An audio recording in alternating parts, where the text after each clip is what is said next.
Oi, pessoal! Seja muito bem-vindo ao primeiro episódio do podcast Propósito em Pauta. Hoje temos uma convidada muito especial. Ela vem falar para nós de carreira, família e amor. Ela é psicóloga, formada pela PUC de Curitiba. Ela é mãe do Henrico, esposa do Lucas. Ela vive intensamente todas as fases da sua vida. Ela é a minha irmã, Anília Mancuso.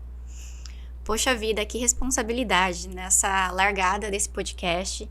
Eu tô muito honrada, lisonjeada e muito orgulhosa de estar aqui. Eu desejo muito sucesso para você. Eu sei que são assuntos que são sempre bem-vindos na vida de qualquer pessoa, seja mãe que trabalha dentro de casa, mãe que trabalha fora de casa.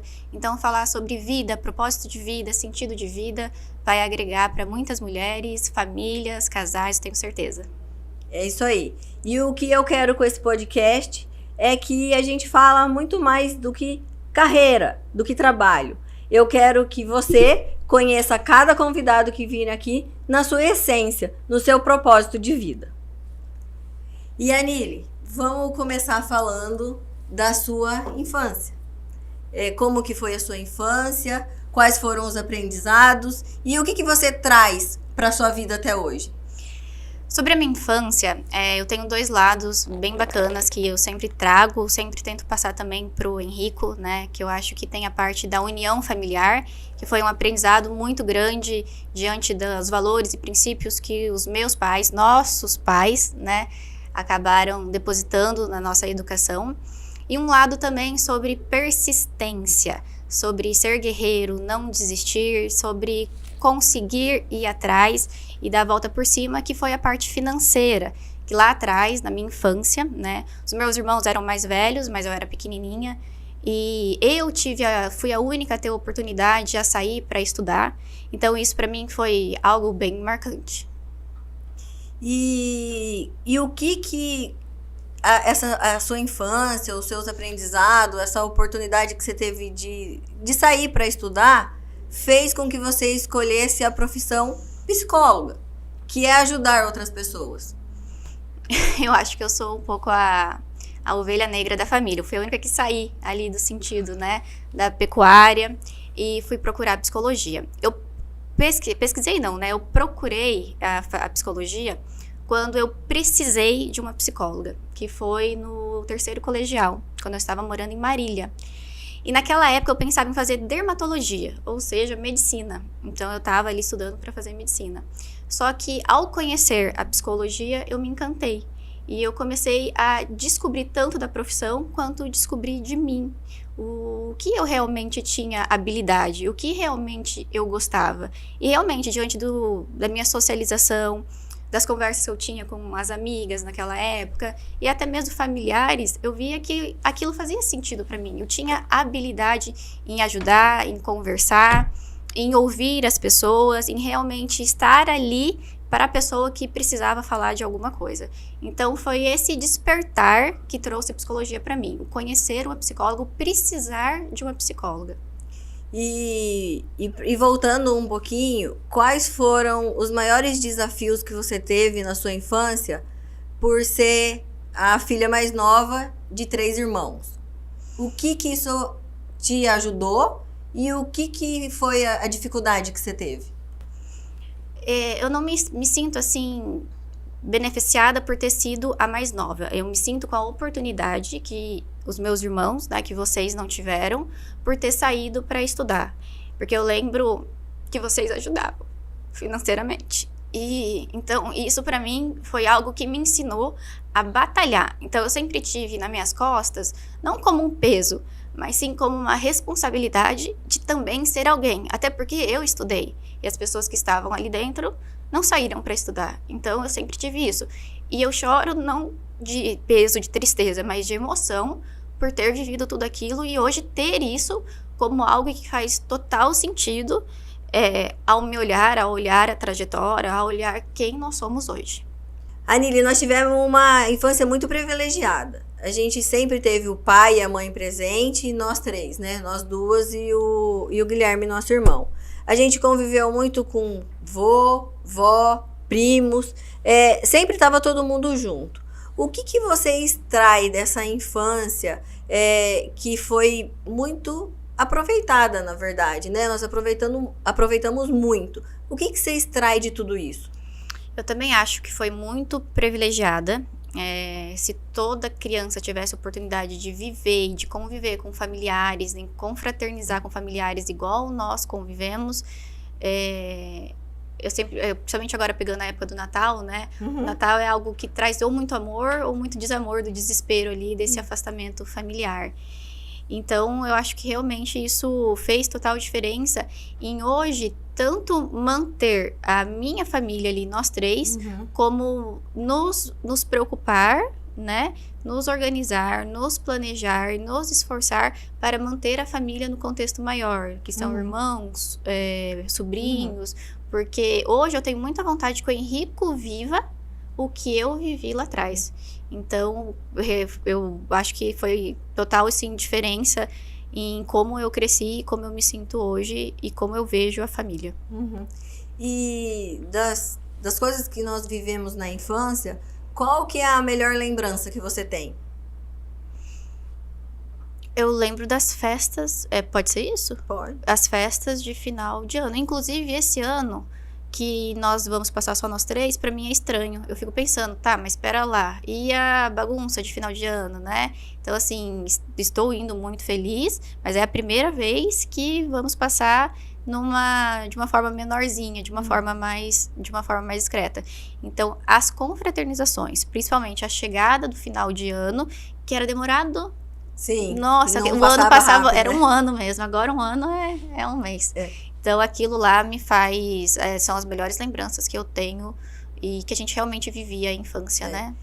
Eu lembro muito, assim, da época da chácara, da época do rancho, né? A gente brincava muito, era muito barro, muita piscina, muito sol, muito... enfim. A gente entrava até no rio escondido. Sim. Então, assim, a gente realmente foi criança, né? E que é o que nós tentamos fazer com nossos filhos hoje, né? Nós, você, o Guilherme, enfim... E eu sinto, assim, que outra coisa que a gente foi muito privilegiada é de ter os avós por perto, né? Tem muita gente que não conheceu vó, bisavó, e a gente teve tudo isso. E eu tento passar isso para os meus filhos, né? Inclusive, nós vamos fazer questão de ir para Marília agora, para mostrar para Yasmin e para o Pedro, que o Matheus já conhece, que você estava junto, né? Mas para mostrar onde a gente nasceu, enfim... E você, o que você passa pro Henrico de tudo isso? Eu passo tudo, né? Tudo. Da importância desse amor, da importância desse convívio, da importância da ligação na hora que o vô liga, né? E que ele tem que estar ali presente naquele momento, naquela ligação e conversar com ele, responder e perguntar, porque realmente a gente não sabe o dia de amanhã, né? Como que vai ser, até quando vai ser. E hoje, nós que conhecemos todos, né, praticamente, você ainda mais do que eu, hoje a gente só tem uma, né? Então, o dia de amanhã a gente não sabe. E simplesmente a vida, ela vai passando. Então, a gente precisa, assim, valorizar as pessoas que vieram antes da gente e que abriram a porta para que a gente estivesse aqui agora nesse mundo, né? Então, realmente, eles nos deram um milagre da vida. Sim. Então, desde lá de trás. Isso eu acho muito importante. Eu acho importante, assim, também, conhecer as histórias, sabe? Porque nós somos fruto de tudo do nosso passado, enfim. E aí, cada um evolui da sua maneira, né? E eu vejo, assim, que conhecer a história... inclusive, eu perguntei pro pai esses dias como é que o gado entrou na vida dele. Porque não veio do vô, né? Sim. Então, assim, eu vejo que faz parte, assim, pra gente seguir, é importante conhecer tudo pra trás, né? E tem o Lucas, que teve uma história da família dele também de pioneiro, né? Que chegou muito cedo aqui em Sinop, batalharam muito... Como que você faz, assim, essa junção? Como que vocês levam isso tudo pro Henrique? Na vivência, né? Eu acho que a vivência é o mais importante. Então, o Henrico, ele está aqui com vocês, ele está na fazenda com o pai, quando a gente vai e vê as coisas, ele está na indústria, na fábrica com o Lucas, vendo e sabendo de cada coisa. Então, eu acho que o mais importante, além de nós falarmos de onde veio, de quando veio, de como tudo começou, é a vivência dele em cada uma dessas situações, né? Cada um desses pilares, cada um nessa vida tão grande que faz a vidinha dele acontecer. E o pai e a mãe são muito presentes na nossa vida, né? Muito. E qual que é o maior ensinamento que você traz da mãe? Da mãe, eu acho que a mãe, ela nunca, em nenhum momento da dificuldade que foi, da menor, da maior, dos perrengues lá que vocês dividiam o aluguel pra gente morar, ela nunca saiu do lado do pai. E ela vivia aquilo ali de acordo com a necessidade do momento. E ela se desdobrava para fazer acontecer, para ajudar o pai, para criar a gente. Então eu trago muito isso, que ela nunca arredou o pé. Parceria, né? A parceria, exatamente. E do pai? O do pai se a gente pegar a história do pai, não é fácil, né? Então ali os pais dele, os nossos avós, enfim.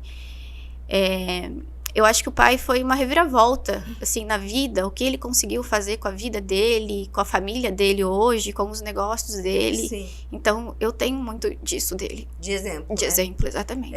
Eu falo, assim, muito que ele é a exceção, né? É a exceção. Ele, de todos eles, assim, foi o cara que se destacou, né? É aquela história, assim, de que não é o que a gente tem que nos faz, são nossos sonhos, né? É o que a gente faz com Então, aquilo. eu imagino que o sonho do pai era muito grande, que ele buscou e se tornou no que ele é hoje. E, assim, ele é um puta de um exemplo, né? Lógico que tem, né, as falhas dele, as limitações dele, vamos dizer. Mas, pra mim, ele é um puta de um exemplo. E eu acredito que o nosso caráter, os nossos valores foram construídos do que o que ele e a mãe passaram para nós. O que eles promoveram, tanto como casal, como família, né? O que nós vimos deles ali como casal. Eles têm, sim, sempre tiveram as limitações, assim como nós temos e vamos ter, né? Com certeza. E é o que você falou, é o que ele fez com o que ele tinha, né? O que ele conseguiu transformar, o que ele conseguiu chegar, o que eles conseguiram alcançar também juntos. Porque talvez sozinhos, né, se não conseguiriam, um sempre apoiou o outro. Lembro das fases de muitas dívidas também, e de eles ficarem muito dormindo no quarto, né, naquelas fases mais difíceis, e sempre, sempre, sempre unidos. E eu acredito que isso fez toda a diferença para que nós sejamos unidos, né? Sim. Para que a gente tenha essa essência de um ajudar o outro. E a gente não pode esquecer o Guilherme, né? O Guilherme também sempre muito presente. O que você aprende com o Guilherme? Com o Guilherme eu aprendo a amar discretamente, a gostar discretamente de um jeito que... A gente sempre espera o amor do outro da forma como a gente dá, né? E às vezes isso é uma cagada muito grande. E o Guilherme, a gente entende que o amor, ele vem de diversas formas. Através de mulas. De ogrice, isso que eu ia falar, exatamente. Através de cavalgadas. Exatamente. Então, assim, eu acho que ele, em relação a todos nós, ele é o mais na dele, né? Ele é o mais ali, não é quieto, mas ele é o mais discreto mesmo. E o que ele faz, ele não faz estampando, né? Ele não faz assim, escancarando. Muito pelo contrário. Muito bom. E então, vamos falar que família, né, é uma das coisas assim mais importantes na nossa vida. Para você, a palavra família significa o quê? Hoje você tem a sua família e os seus familiares, né? O que é a família para você? A família, para mim, ela é uma bênção enorme que eu tenho. E realmente essa união, isso tudo que nós vivemos e que nós conseguimos ainda deixar para os nossos filhos, né? Eu acho que é uma bênção. Porque a família, ela é o amor, né? E esse amor, ele vai enraizando outras coisas, como o companheirismo, como a fortaleza, como eu tô aqui para te ajudar, não, vamos lá, pera lá, olha aí, né? Então eu acho que realmente, e eu agradeço, eu levanto as minhas mãos pro céu, de desde o início da minha vida eu ter nascido numa família dessa forma. E realmente, assim, a família era muito unida, né? É até hoje muito unida. É tipo assim, um por todos e todos por um. E o que você passa, o que você ensina pro Henrico disso que a gente viveu, das coisas que os nossos pais nos ensinaram? Saber o dia de amanhã não tem como, né? Então, eu acho que quando a gente educa uma criança, a gente precisa educar ela pro mundo, pros desafios que vão vir, né? Porque o mundo, ele é lindo, mas ele não é fácil, né? Estando ali no ambiente que a gente vive, é tudo muito bom, mas fora dali é tudo mais difícil. Então, eu acho que o que eu mais passo para ele, o que nós, né, eu e o Lucas tentamos mais passar para ele, é essa questão da persistência, do ser guerreiro, do ir atrás, do ser resiliente para o que o mundo vai apresentar. A união a gente consegue, né, manter, mas o que vem lá de fora, a gente precisa realmente fortalecer as crianças. E com o mundo do jeito que a gente vê hoje, assim,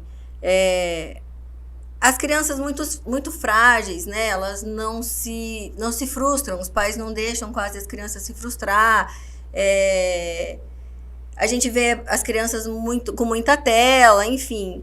Qual é o seu ponto de vista e quais são os métodos, assim, porque você é psicóloga, você tem o estudo, a formação diferente, assim, de lidar com a pessoa do que a gente que não é psicólogo. Mas quais são os métodos que você utiliza com ele? Eu acho que a tela, ela é uma zona de conforto para ambas as partes, pais e também os filhos, né? Então, muitas vezes vem o esgotamento do dia a dia, do cansaço do trabalho, o filho demanda, ele quer atenção, ele quer brincar, e muitas vezes esses pais, e eu me coloco também no meio, porque na minha casa não é 100% perfeito, né? E às vezes a gente tá por algum motivo com um fiozinho só de paciência e a gente acaba entregando, né? Deixando ficar ali. E é onde, na verdade, acaba todo mundo se afastando, se distanciando. Porque se a gente pegar lá atrás, não havia tantas possibilidades, né? De tela, de videogame, iPad.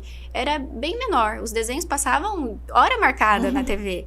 E aquilo lá, para nós, na minha lembrança, fazia muito sentido em a família estar reunida e até mesmo a criança. Eu brincava muito sozinha, porque eu era a irmã mais nova, eu tinha, né? Então eu e você somos 9 anos, então eu brincava muito sozinha. Então eu acho que a gente tem que parar para pensar um pouquinho que essa zona de conforto, ela é confortável, mas ela não é positiva, nem para o desenvolvimento da criança e nem para a união familiar, né? Porque a gente perde muitas coisas. Veja só, hoje eu paro para pensar, o Henrico tá quase 6 anos, suas crianças também, né? Então, 7, 10 anos. Então, a gente tem que dar um pouquinho mais de atenção e olhar para isso com um pouco mais, assim, de preocupação. E as estratégias, na verdade, é ter o que fazer. Então, vamos fazer uma janta juntos, vamos ao parque juntos. Não precisa inventar a roda, né? Não. Dá pra pôr na rotina. Até porque, quando a gente inventa moda demais, as crianças, elas não gostam, elas gostam do simples, elas gostam de estar ali junto, daquele convívio. E eu percebo que a família que tem bastante de ficar bastante nessa zona de conforto, de entregar bastante a tela, no início que sai disso, que sai dessa rotina da tela, tem uma dificuldade de entrosamento. E é aí que tá. Não pode desistir, precisa persistir, porque a criança vai reaprender. A tela é um vício, mas existe algo muito maior que é o amor que ele vai sentir, que aquela criança vai sentir em contato com os pais, em contato com aquela família, montando árvore de Natal, fazendo coisas simples que às vezes a gente deixa passar ou deixa para outra pessoa fazer. Eu acho que é só as pessoas criarem estratégias, né? E envolver as crianças na rotina do dia e até fazer os combinados do horário de quem vai usar e por quê, né? E quando, enfim, deixar determinado isso que facilita para todo mundo. Exatamente. E só uma coisa, eu sempre falo dentro do consultório sobre livro de autoajuda. Às vezes a gente pega um livro de autoajuda e a gente fica perdido naquilo ali. Por quê? Cada rotina é uma rotina, cada vida é uma vida. Então, nós precisamos conhecer qual que é a rotina da minha família, da minha vida, do meu filho, o que ele gosta, o que nós gostamos. Porque livro de autoajuda, você não vai conseguir pegar ele inteiro e colocar na dinâmica ali familiar. Porque cada um tem uma rotina. Então, é a mesma coisa, essas estratégias que a gente acaba falando, que a gente escuta hoje em dia nas redes sociais, o que eu acho ótimo. Então, tenta absorver aquilo que cabe dentro da sua vida, da sua rotina e do que seu filho gosta. Então, isso é muito conhecimento, autoconhecimento e olhar mesmo ali para quem mora com você, quem tá com você. Lá em casa eu sempre falo para as crianças que o que serve para nós, às vezes não serve para outra família. E o que serve para outra família não vai servir para nós. Então, cada pai, cada mãe sabe das suas dificuldades, das suas necessidades e de ajustar essa rotina, né? Com certeza, com certeza. E também entender a limitação da criança, que a criança tem algumas limitações, verdade, né?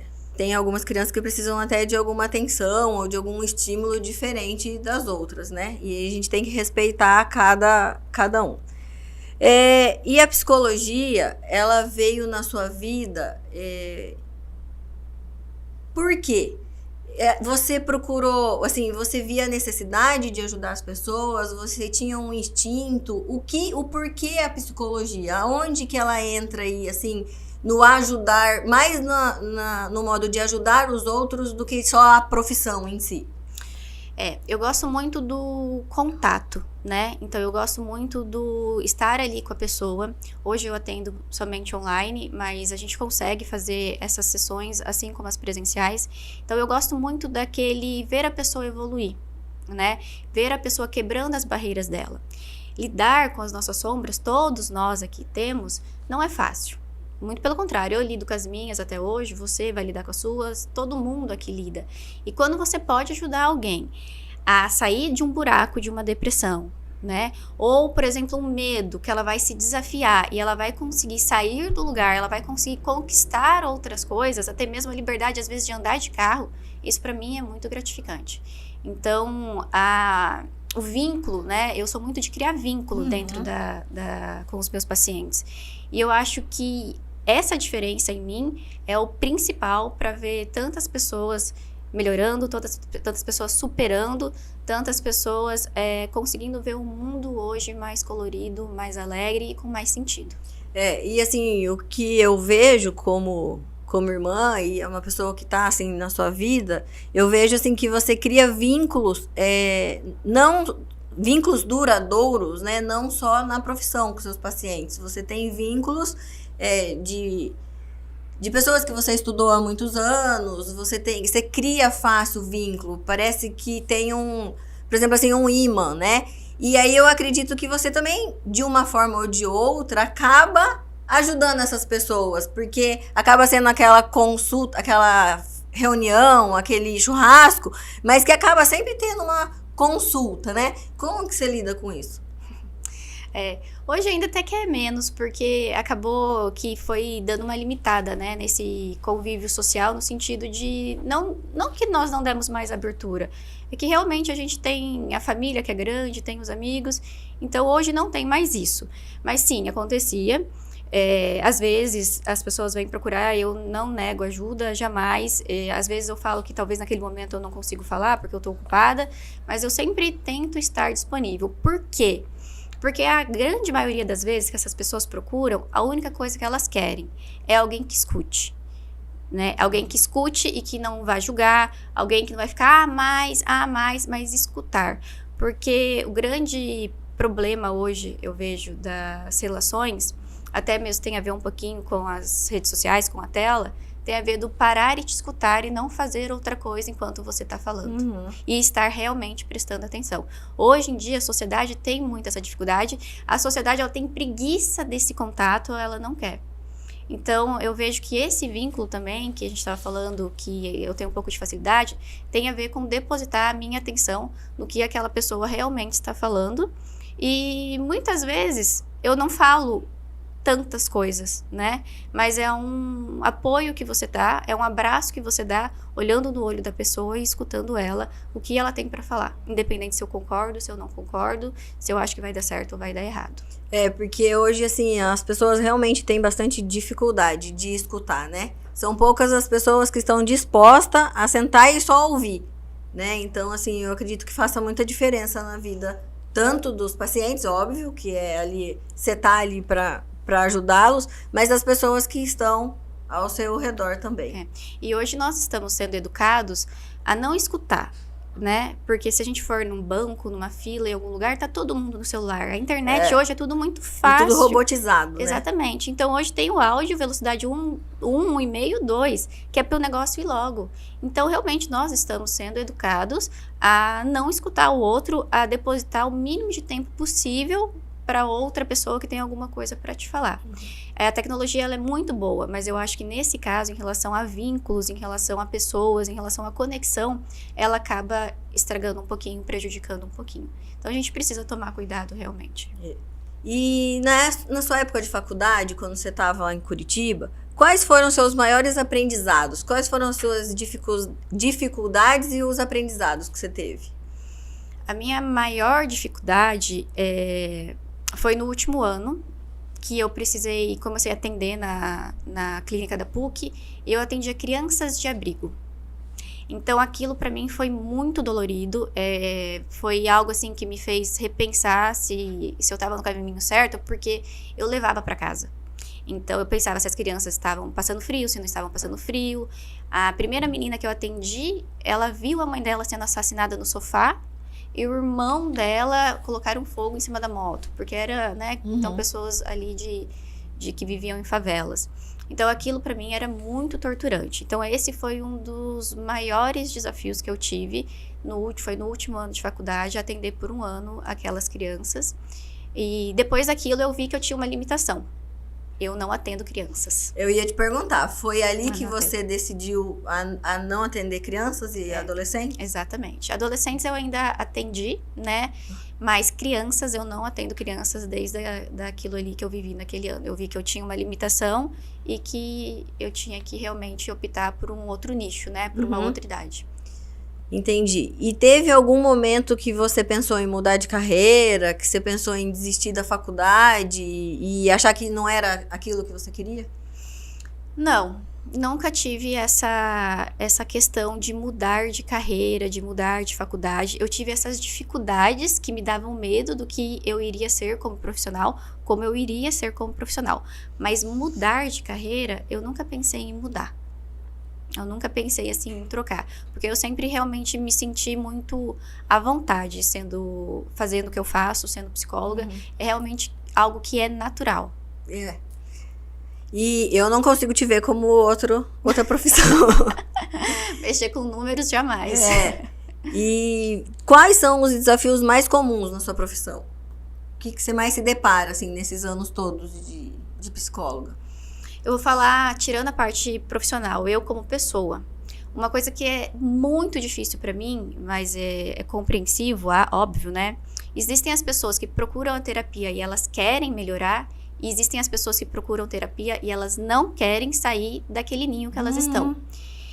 E ao ver tanta gente melhorando todos os dias, eu também, igual eu falei, lido com as minhas dificuldades, com os meus medos, com as minhas sombras diariamente.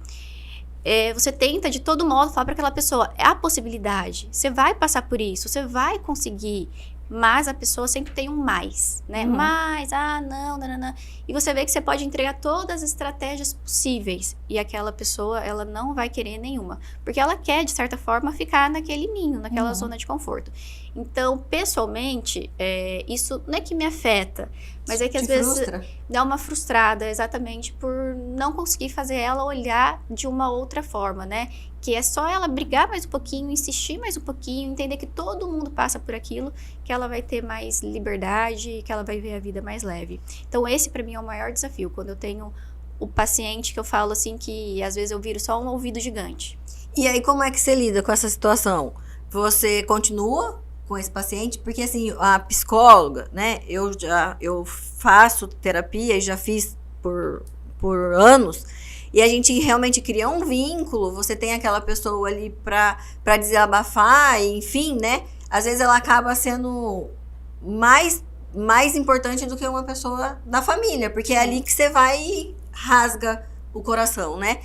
E quando a pessoa fica nessa situação, nesse mais, e ela não desenvolve ali, você tem você leva essa clareza para a pessoa ou não? Ou você precisa continuar até ela entender que não adianta ela continuar na terapia?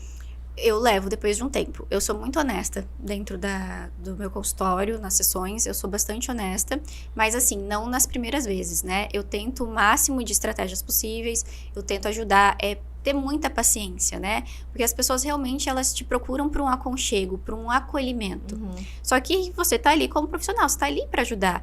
Então eu vejo assim, que você sendo honesta, você sendo transparente, explicando o que tá acontecendo, é levar para ela autoconhecimento, para ela saber dela. Porque provavelmente ela é daquela forma, ela escorrega, ela fica no mais, e se, não, dessa vez não, em todos os outros setores, né? Então, isso é autoconhecimento. E eu acho que faz parte do papel do psicólogo mostrar a realidade para o paciente. E muitas vezes eu falo como eu me sinto na frente daquele paciente.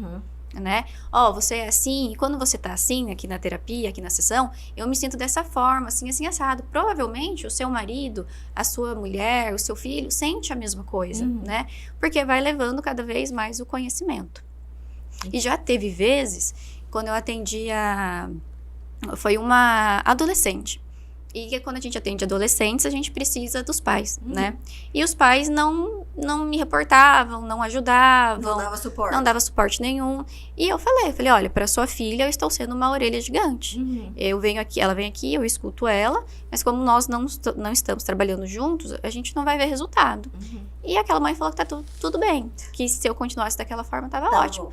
E realmente, porque a adolescente precisava daquilo, né? Então ela continuou indo. Entendi. Mas o papel dos pais quando é um paciente adolescente, por exemplo, é essencial, né? É essencial, porque todo adolescente, toda criança é sintoma, né? Então, é sintoma de alguma coisa que está acontecendo dentro de casa. Nós falamos um pouquinho da sua infância, nós falamos sobre o profissional, e agora vamos falar sobre a sua família. Conta pra nós como que você conheceu o Lucas. É pra falar a verdade? É pra falar a verdade. Eu conheci o Lucas no Tinder. Olha a cara do Adriano. Foi no Tinder, Adriano, aquela careca lá, ó. Na verdade, o Lucas, ele morou em Curitiba também por muitos anos. Na época que eu morava lá. E lá, eu só saía com gente de Sinop. E ele só saía com gente de Sinop. Era a mesma turma. Mas nós nunca nos encontramos. Nunca saímos no mesmo lugar, nunca nos encontramos. E aqui, quando eu cheguei, depois que eu me formei, um amigo baixou o Tinder pra mim, isso é verdade, não fui eu. Ele baixou o Tinder pra mim e eu comecei a futricar no Tinder. E aí apareceu o Lucas. Quando eu vi o Lucas, eu lembrei que ele tinha saído nas fotos do Carmita, que ele tinha recém-inaugurado o Carmita com o Fernando. A época que ele trabalhava. Que ele era chefe de cozinha. Eu falei, nossa, o chefe de cozinha do Carmita. E aí eu curti ele, e like, aqui estamos. Faz quantos anos? Já vai fazer 10 anos. E o que você fala pro pessoal que tá em busca, por exemplo, de um parceiro, né? E o que você fala dessas redes sociais, Tinder, enfim, porque na minha época não tinha, quando eu era solteira, não tinha essas redes sociais. Qual que é a instrução, qual que é o alerta que você dá pro pessoal? Hoje em dia as redes sociais, tanto o Instagram, tanto esses aplicativos, eles acabam muitas vezes colocando as pessoas ali numa vitrine, né? Então, era diferente na nossa época que estava iniciando.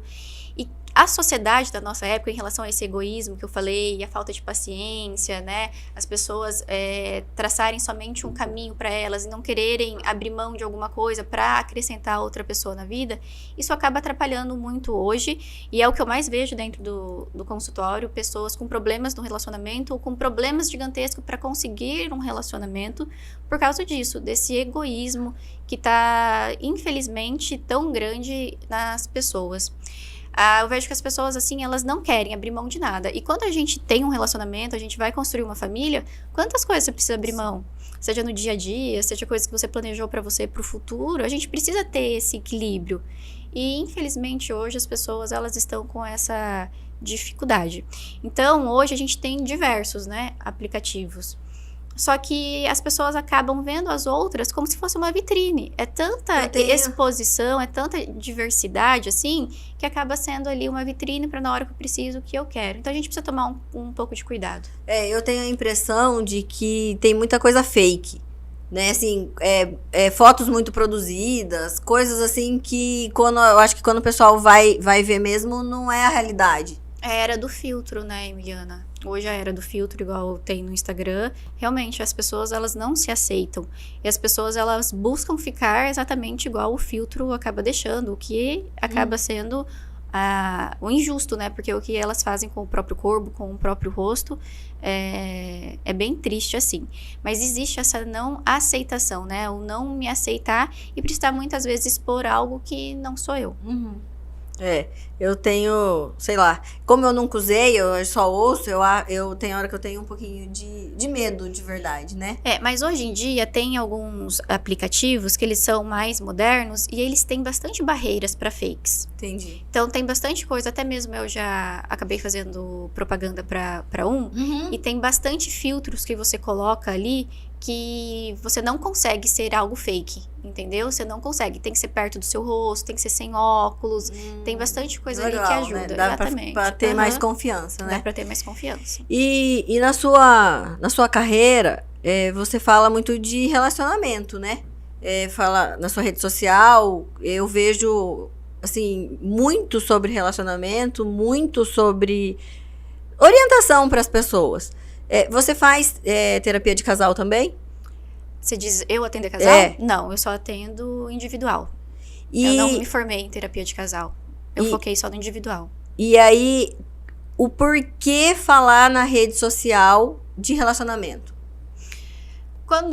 Na verdade, foi um nicho que eu encontrei. Hoje eu gosto muito disso, mas foi um nicho que eu encontrei. Quando eu me formei, então eu saí de Curitiba e vim pra cá.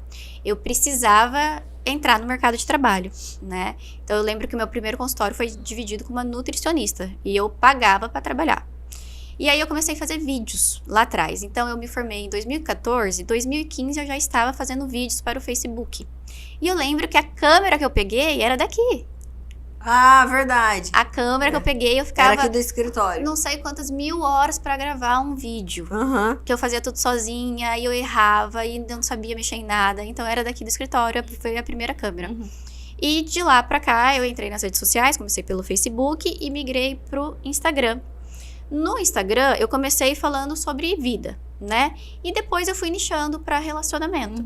Então, hoje eu ainda falo sobre tudo, mas o meu grande nicho é relacionamento. Eu gosto muito, mas eu não atendo casais. Eu não me formei em sistêmica para atender casais.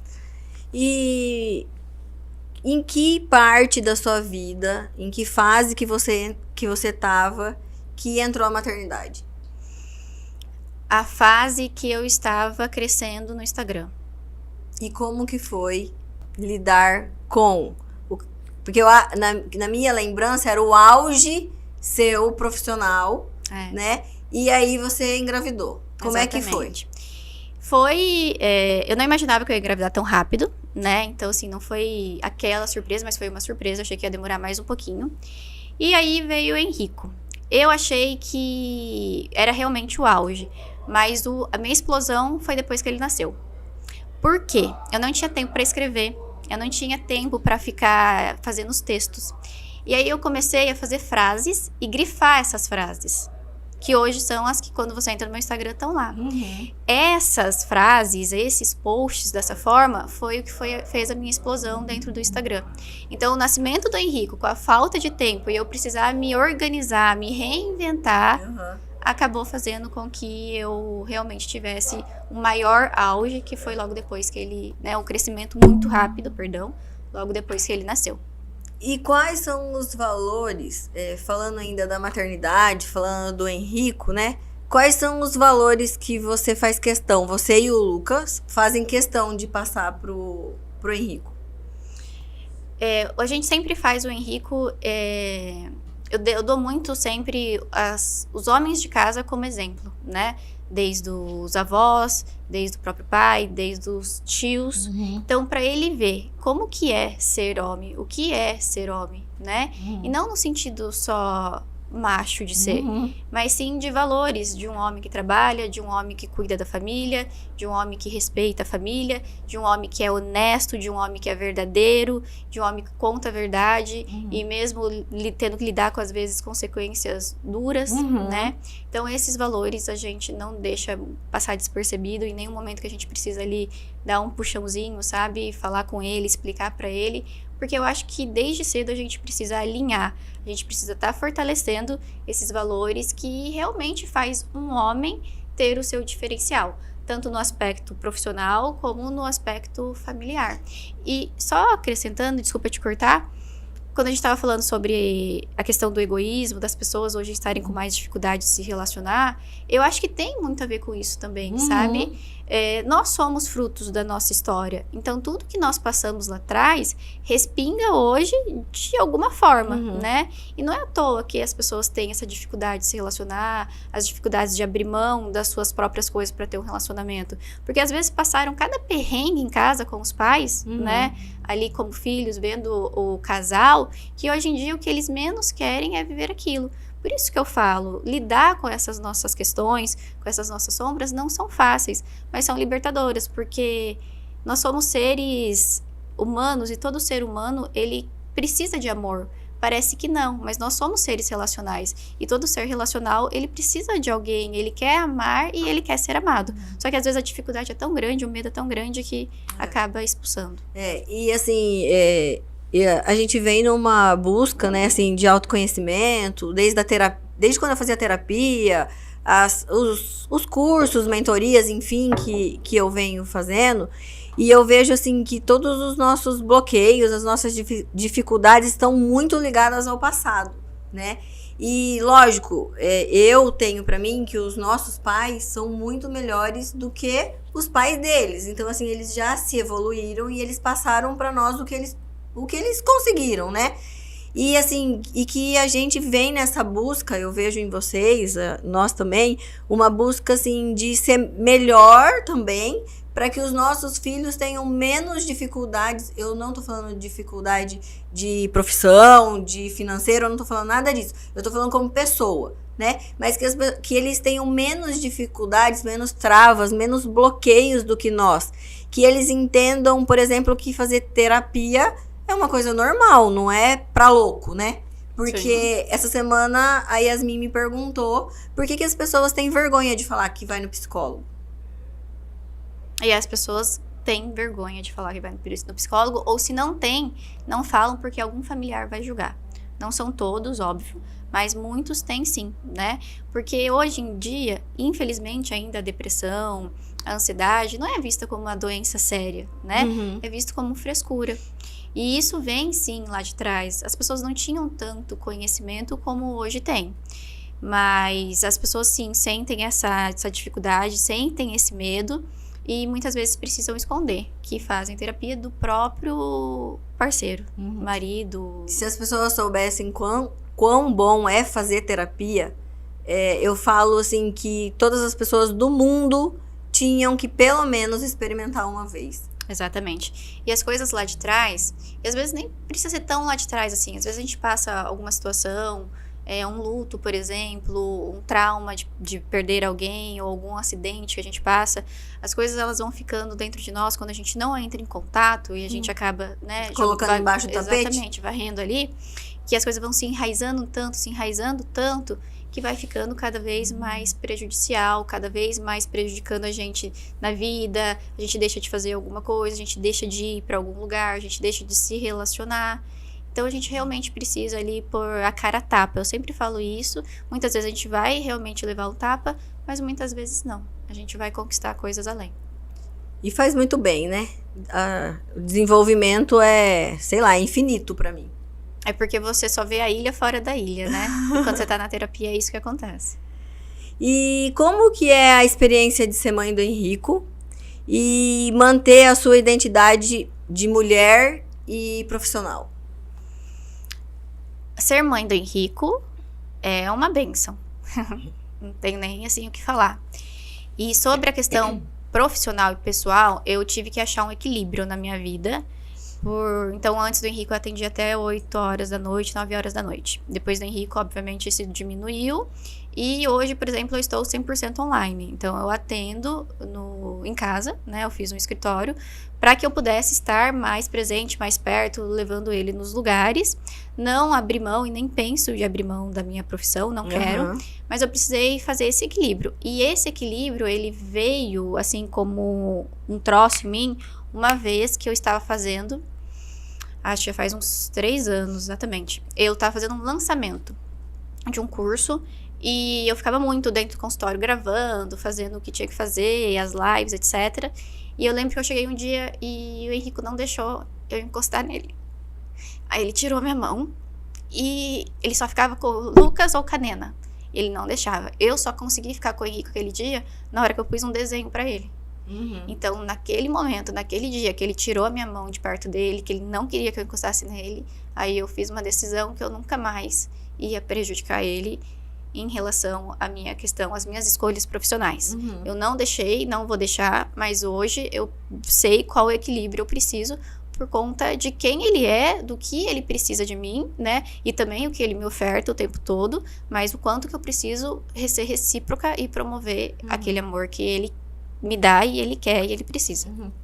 Até porque são fases, né, dos filhos. São fases que a gente tem um pouco mais de liberdade, tem fase que eles demandam mais da gente e depois isso vai diminuindo também, porque daí eles têm as atividades deles, enfim, eles vão crescendo, né? E eu acredito que a gente tem que acompanhá-los, né? Entre ceder, porque todo relacionamento, tanto de marido e mulher quanto de filhos, é a questão de ceder, porque nem tudo pode ser do nosso jeito, nem tudo é do jeito deles, né? Exatamente. E quando a gente põe, então, profissão, marido, etc., eu sempre falo que a gente pode ter prioridades. Não precisa ser uma única prioridade. Então, eu posso, no momento, priorizar o meu relacionamento, o meu casamento. Seja sair para jantar, seja viajar. Em outros momentos, eu vou priorizar o quê? A família toda junta. Então, eu acho que, às vezes, as pessoas colocam assim, não, tem uma prioridade só. Não tem por que isso, não precisa disso, a gente pode ter várias. E cada fase da criança, igual você falou, da necessidade que vai mudar, a demanda que ela vai trazer, que vai cada vez mais mudando, a gente vai se equilibrando, a gente vai se organizando e se adaptando naquilo ali. Então, eu tenho a minha prioridade de me cuidar. Então, eu tenho horário que eu vou pra academia, eu tenho horário que eu faço as minhas outras coisas, eu gosto de fazer minha unha, eu gosto de ir ao salão. Então, eu faço, sim, essa prioridade, mas eu sei que em outros momentos eu vou priorizar o trabalho, em outros o casal, outros a família, outros o Henrico, e assim você vai se organizando. Até que pra gente poder dar pra eles tudo que eles precisam, atenção, carinho, enfim, a gente também precisa estar bem, né? Então, esse autocuidado é muito importante. Com certeza. E quais foram os seus maiores desafios na maternidade? O maior desafio na maternidade foi sair de uma zona de conforto que eu tinha. Foi ali logo no início, né, naqueles primeiros meses, em realmente não poder fazer o que eu queria na hora que eu queria. Foi um desafio que hoje eu vejo que me livrou de um egoísmo, né? Então, hoje eu vejo dessa forma. Mas foi lá no início. Então, ali pra mim foi o mais apertadinho em questão, obviamente, que ele demandava ali 100% do tempo, né? Nos primeiros meses. Porque a criança depende da gente, né? Eu falo assim que até a gente ser mãe, a gente é independente total. Você faz do seu horário, do seu dia, da sua vida. É lógico que com o acordo do esposo, do parceiro, né? Enfim, quem tem, o que quer. Mas quando quando nasce um filho, a gente tem uma pessoa, uma criatura, uma criança totalmente dependente da gente, né? E aí, às vezes, a gente se perde um pouquinho nessa pressão no começo. E depois, assim, vai tudo se encaixando. Pra você, por exemplo, ter o Henrico como bebê, essa questão dessa dependência, né, de que toda criança tem, amamentação, enfim, como foi o encaixar na rotina? Você encaixou ele na sua rotina ou você se encaixou na rotina de um bebê? No início eu me encaixei na rotina de um bebê, ali nos 2 primeiros meses, depois eu precisei voltar a trabalhar.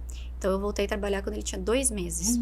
E aí a gente foi se encaixando, todo mundo, foi uma necessidade eu voltar a trabalhar.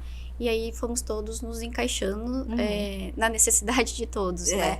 Mas no início eu escolhi, pude, que bom, ali por um tempo, por 2 meses, acabar ficando 100% do tempo com ele. Então, você não, assim, gradativamente, você conseguiu equilibrar a sua vida pessoal, profissional e de mãe com facilidade. Você não teve muito sofrimento com isso. Porque tem gente, por exemplo, que sofre.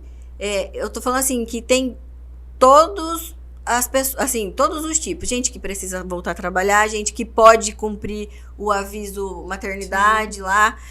Tem gente que pode escolher ficar em casa com os filhos. Tem gente que prefere voltar a trabalhar. São N tipo de mulheres, né?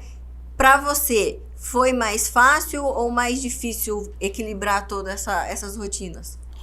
Eu tento sempre... Esses papéis, na verdade. Eu tento sempre ser mais prático, no sentido, assim, de trabalhar com a realidade. Do que eu posso, do que preciso e do que tem pra hoje, né? E não é do que precisa, é do que precisamos todos ali, porque a gente tá falando da maternidade. E eu sempre tive muitos exemplos, né, ao meu redor. E, por exemplo, eu não amamentei. E pra mim não foi sofrido não amamentar. Era necessário pra mim não amamentar porque eu não conseguia cuidar dele amamentando. Eu tinha crises absurdas de enxaqueca. Então eu precisava tomar uma medicação. Então os exemplos que eu tive ao meu redor sempre me trouxe assim a sua realidade, a minha realidade, né? Então assim, ó, é isso que você tem. Não adianta ficar torturando, não adianta ficar sofrendo. Porque não vai ajudar. Graças a Deus, desde lá no início eu tive uma tatinha que tá com nós até hoje, que foi uma bênção de Deus, exatamente, que me ajudou e me ajuda absurdamente. E então assim, não foi sofrido, foi demandoso, obviamente, até hoje, mas não é sofrido, eu não sofri. Qual o conselho que você dá para as mães que querem conciliar a maternidade e uma busca por uma carreira de sucesso? Toda mulher tem direito, né, de ir em busca dessa questão profissional. Tem as que não querem, mas tem as que querem. Muitas vezes tem dificuldades, tem medo, não querem. Então, eu acho que se a pessoa está começando do zero agora, ela não precisa e ela não pode esperar o momento perfeito, que é um erro muito grande, né? A gente espera o melhor momento, o momento perfeito. E isso acaba fazendo com que a gente se distancie cada vez mais do nosso propósito, do que a gente quer. Então, comece aos poucos, vai dando passinho, vai vendo o que é pra você, vai conhecendo e tendo autoconhecimento. Porque muitas vezes a gente nem sabe o que gostamos, o que eu posso fazer, o que eu tenho habilidade, aonde eu me dou bem. Então, eu acho que esse passo, assim, de se conhecer. E se conhecer é se arriscar. Sim. Né? Então, assim, você tá indo ver o que vai dar certo, o que vai dar errado, o que vai ser totalmente longe daquilo que você imaginava e dando esses passos. Eu acho que realmente vale a pena se a mulher, ela tem aquela vontade. Se a gente esperar o tempo certo, o tempo perfeito para tudo, eu acho que a gente fica muito preso nesse perfeccionismo, né? E a gente não faz nada. Tipo assim, quero estar pronta para ter um filho. A gente não tá pronta. Não. Assim, eu imagino, né, que não tem como estar pronta. Tem que deixar acontecer para fazer, né? Só vou casar se eu tiver a casa própria. E, por exemplo, se eu fosse esperar o podcast perfeito, a gente não estaria aqui hoje. Porque acontecem as coisas de última hora que você precisa resolver. Então, assim, como que você dá uma dica para as pessoas, assim, não esperar o tempo perfeito e se arriscar? Arriscar em tudo, né? Não é só na carreira ou só no, né? Exatamente. E você sabe que essa questão, assim, de ficar esperando o momento, ficar esperando a hora certa, é um grande problema dentro do consultório também. Que as pessoas, elas não se veem evoluindo, elas não se veem saindo do lugar, por causa que elas esperam, e não é assim. Quando a gente começa algo, a gente começa errando, a gente começa acertando, a gente começa falhando, tendo problemas para resolver ali o tempo todo, e a gente tem problemas mesmo quando tá tudo muito certo, né? Então, essa questão, assim, do perfeito, né? Do estar extremamente motivado, porque a motivação, ela só vem após a disciplina. Porque a disciplina vai te trazer um resultado. E aí vem a motivação. Então, a gente tem que olhar muito, assim, com carinho para esse lado, sabe? De, poxa, deixa eu ir começando aos pouquinhos, deixa eu ver conforme as coisas vão acontecendo. As pessoas, elas querem sair do degrau 1 e ir pro 10 sem pisar nos outros ali, entendeu? E não, a gente precisa passar degrau por degrau, porque todos os pontos ali, conforme vai subindo, a gente tem aprendizados, né? É isso mesmo. E você se posicionou no digital muito antes do que a maioria das pessoas, né? Eu lembro que você começou a atender online, começou a gravar os cursos, você começou um movimento no digital até antes da pandemia, né? Foi ou 2 anos antes da pandemia, né? Como que foi esse desafio para você? O que você tem para falar para as pessoas hoje sobre o digital? Conta um pouquinho como que foi esse processo. A pandemia foi em 2019, certo? Sim. Eu comecei no digital em 2015. Nossa, então foram 4 anos. Exatamente.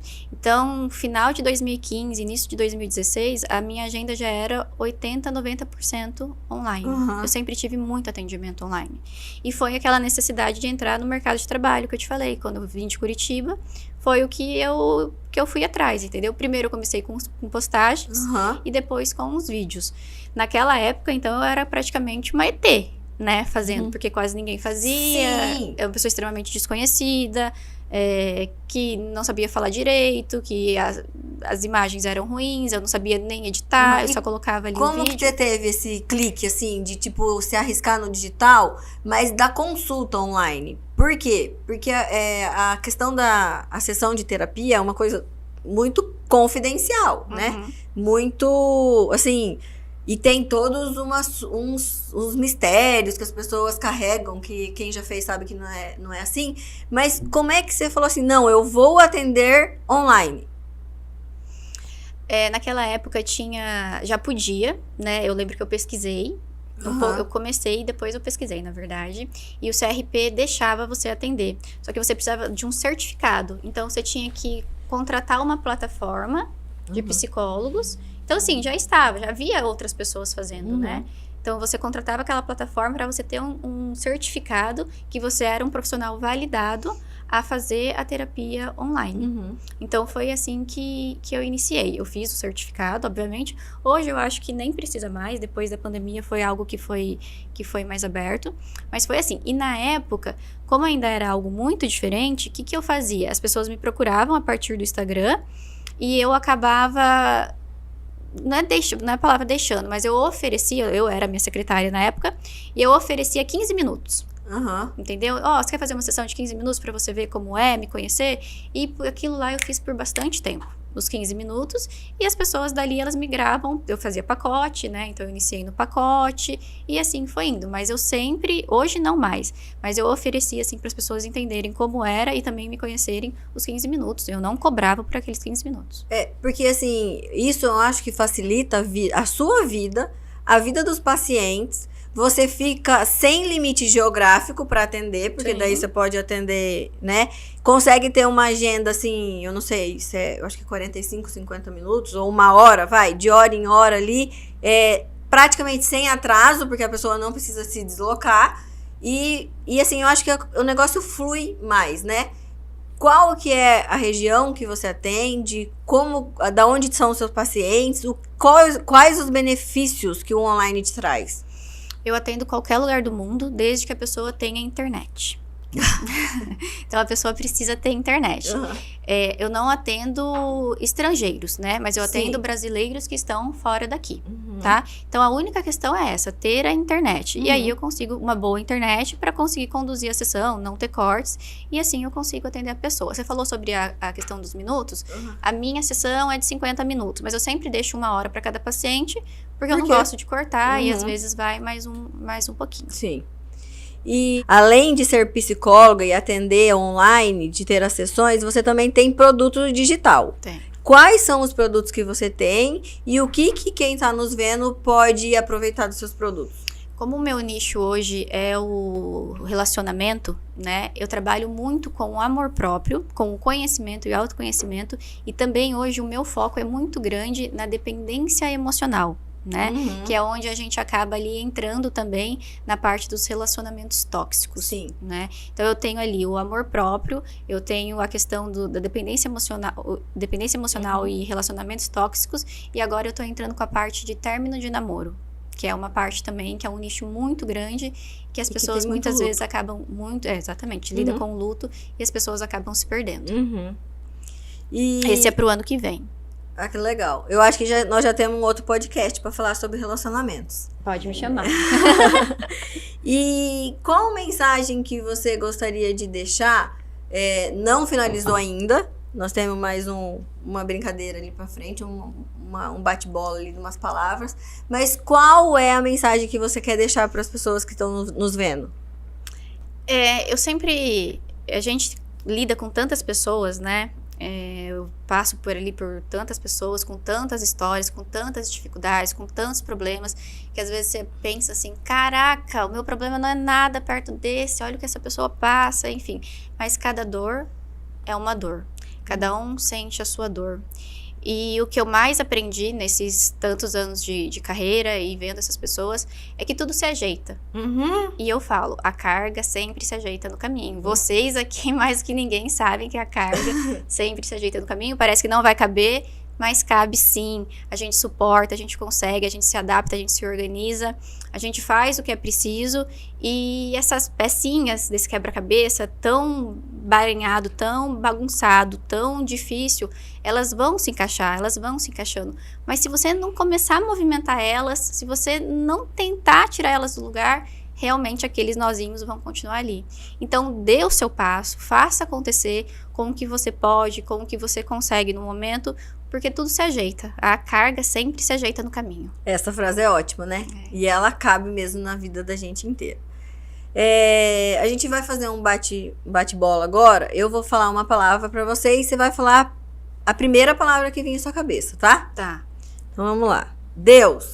Tudo. Família. Amor. Amor. Necessidade. Esperança. Leveza. Vida. Sentido. Sonhos. Alegria. Resiliência. Tolerância. Mudança. Paciência. Gratidão. Deus. E propósito. Sentido de vida. Seria uma palavra só, né? Então, vida. Propósito, vida. Primeiro eu quero agradecer a você ter topado a gente fazer esse primeiro podcast. Você, como profissional, para mim, é motivo de muito orgulho, né? Assim, você se tornou uma psicóloga muito competente e o que eu vejo é que as pessoas, elas buscam você. Então, realmente, você entrega mais do que uma simples psicóloga. Parabéns pelo seu desafio no online. As suas frases é uma coisa que marca muito, mas todo aquele trabalho que você faz, aquelas caixinhas de pergunta que você tem mega paciência de responder, eu imagino que você não consegue responder todas. Eu já até pedi para ela me deixar eu responder algumas, mas ela não deixa. Senão eu acho que vou expulsar os seguidores dela.